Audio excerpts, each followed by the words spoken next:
من كان يريد العاجلة عجلنا له فيها ما نشاء لمن نريد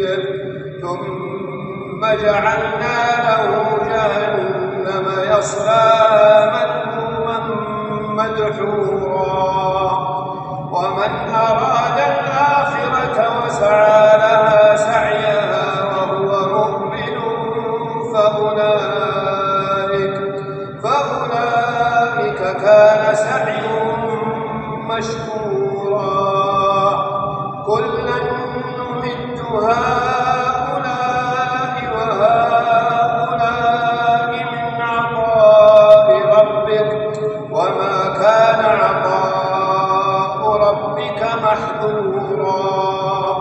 انظر كيف فضلنا بعضهم على بعض وللآخرة أكبر درجات وأكبر تفضيلا لا تجعل مع الله إلها آخر فتقعد مذموما مخذولا وقضى ربك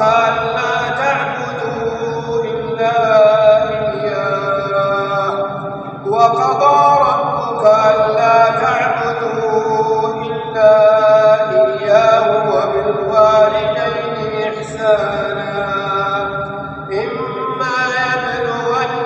عندك الكبر أحدهما أو كلاهما فلا تقل لهما أف ولا تنهرهما وقل لهما قولا كريما واخفض لهما جناح الذل من الرحمة وقل رب ارحمهما كما ربياني صغيرا رب ارحمهما كما ربياني صغيرا ربكم أعلم بكم إن تكونوا صالحين فإنه كان للأوابين غفورا وآت ذا القربى حقه والمسكين وابن السبيل ولا تبذر تبذيرا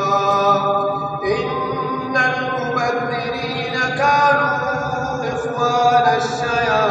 الشياطين وكان الشيطان لربه كفورا وإما تعرضن عنهم ابتغاء رحمة من ربك ترجوها فقل لهم قولا